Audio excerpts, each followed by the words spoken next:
அனைவருக்கும் வணக்கம்.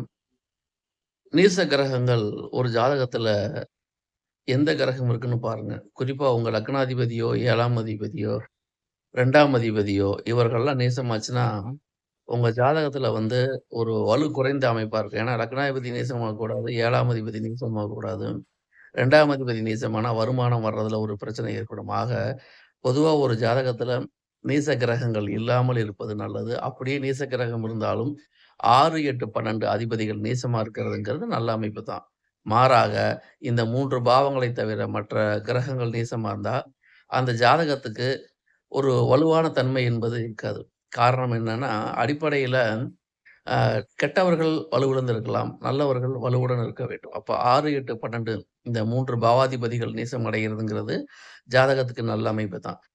அதே சமயத்துல மற்ற பாவாதிபதிகள் நீசமடைந்தா, அந்த பாவம் சம்பந்தமான பிரச்சனைகள் உங்களுக்கு கண்டிப்பாக வரும்.